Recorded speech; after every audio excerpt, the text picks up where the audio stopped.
మీ కుటుంబ శాంతి, ఆరోగ్యం, ఆర్థిక అభివృద్ధి కోసం రుద్రాక్ష మహాపూజలో తప్పక పాల్గొనండి. ఇప్పుడే నమోదు చేసుకోండి.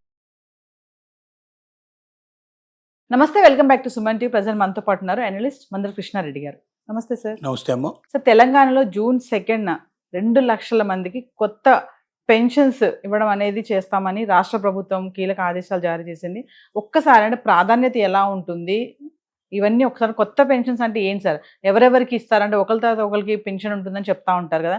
ఫస్ట్ ప్రయారిటీ ఎవరు ఉంటారు, సెకండ్ ఎవరు, నెక్స్ట్ ఎవరు ఉంటారు అని అంటే ఒకసారి. తెలంగాణ ప్రభుత్వం చేయూత అనేటువంటి ఒక పథకం ద్వారా వృద్ధులకు, వికలాంగులకు, దీర్ఘకాలిక రోగులకు రకరకాల పెన్షన్లు మంజూరు చేస్తుంది. దాంట్లో భాగంగా గత 3 సంవత్సరాల నుంచి కొత్త ప్రభుత్వం వచ్చినప్పటి నుంచి, అంతకుముందు 10 సంవత్సరాల పాటు అంతకుముందు ఉన్నటువంటి పథకాలే కంటిన్యూ, అంతకుముందు ఉన్నటువంటి ఎంతమంది అయితే మెంబర్స్ ఉన్నారో అంతమందినే కంటిన్యూ చేశారు తప్ప 10 ఏళ్లలో ఎవరిని పెంచడానికి వాళ్ళు ప్రయత్నం చేయలేదు.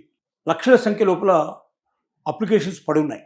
సుమారుగా 10 లక్షల మంది అప్లై చేసుకున్న వాళ్ళు ఉన్నారు. ఇప్పుడు మేము కూడా చేయూత పథకానికి అర్హులం, మాకు కూడా ఇవ్వండి అని అడుగుతున్నారు. అందుకు గాను వాళ్ళ నుంచి ఒక 2 లక్షల మందిని సెలెక్ట్ చేయమని గ్రామీణాభివృద్ధి శాఖకు ప్రభుత్వం ఆర్డర్స్ పంపించింది. తద్వారా ఆల్రెడీ అప్లికేషన్స్ ఏవైతే ఉన్నాయో వాటి ప్రాసెస్ చేసి ఈ 10 లక్షల మందిలో మోస్ట్ ఎవరు ఎక్కువగా పేదరికంలో ఉన్నారు, ఎవరు ఎక్కువ అర్హులు అని గమనించి రాష్ట్రాన్ని మొత్తానికి 2 లక్షల మందిని సెలెక్ట్ చేసి దీంట్లో కలిపినట్టయితే వెంటనే వారికి పెన్షన్ మంజూరు చేయాలని ప్రభుత్వం యొక్క ఆలోచన.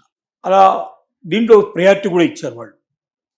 అందరికన్నా ఎక్కువ వృద్ధులకు ముందు అవకాశాన్ని కల్పించండి, వికలాంగులకు అవకాశం కల్పించండి, తర్వాత మిగతా ప్రయారిటీస్ ఏవైతున్నాయో వాటిని చూసుకున్నాం. ముందర వీళ్ళకు ముందు ఎక్కువ అవకాశాలు కల్పించండి అంటే సెలక్షన్ లోపల ఈ 2 lakhs మెంబర్స్లో వీళ్ళు ముందు ఎక్కువ మంది ఉండేట్టుగా చూడండి అనేది చెప్పారు వాళ్ళు.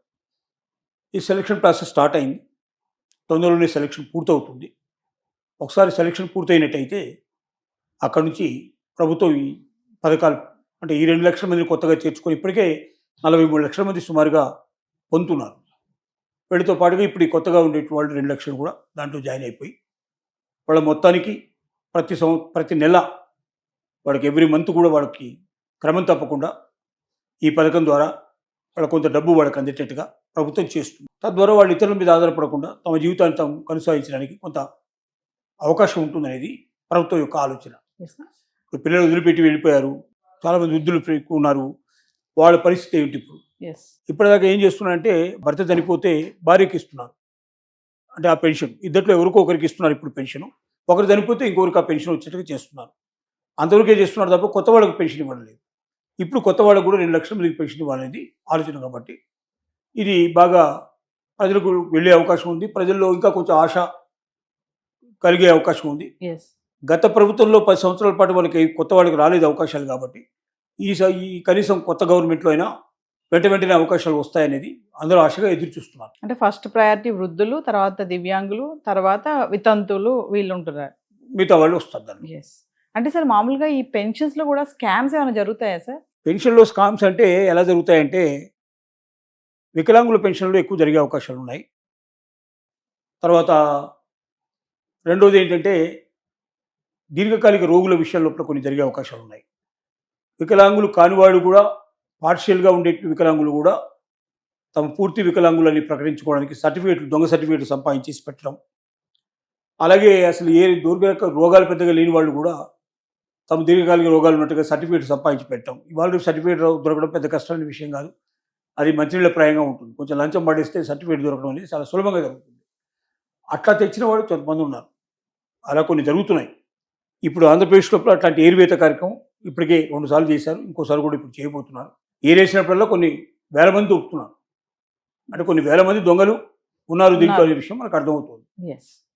అప్పనంగా డబ్బులు వస్తాయి ప్రభుత్వం నుంచి అనే భావన, ఓ సర్టిఫికేట్ ఏదైనా సంపాదించి కాస్త డబ్బులు పడేసి సంపాదించి పెట్టేసుకుంటే మళ్ళీ సంవత్సరాల తరబడి అడగరు కదా అనే భావంతో నడుస్తుంది. దానికి తగినటువంటి పద్ధతి లోపల వాళ్ళకి ఆరోగ్య పరిస్థితులు ఎప్పటికప్పుడు చెకప్ చేసుకుంటూ నిజంగా అతను వాళ్ళ ఆరోగ్యం బాగులేదా, వాళ్ళు నిజంగా వికలాంగులయ్యా, ఇలాంటివి చాలా గమనించి దాని ప్రకారంగా సరైన అర్హతలు ఉండే వాళ్ళకి ఇచ్చినట్టయితే బాగుంటుంది ప్రతి ఒక్కరి అభిప్రాయం. అంటే కొత్తగా మళ్ళీ 2 లక్షల మందికి పెన్షన్ ఇవ్వడం అనే దానికి అంటే రీజన్ బిహైండ్ ఏమన్నా ఉందా? అంటే అంటే చేయూతకు అప్లై చేసుకునేటప్పుడు దాని అర్హతలు ఉండేవాళ్ళు అప్లై చేస్తారు. వృద్ధులైతే 60 ఏళ్ళు దాటిన వాళ్ళు, ఎస్.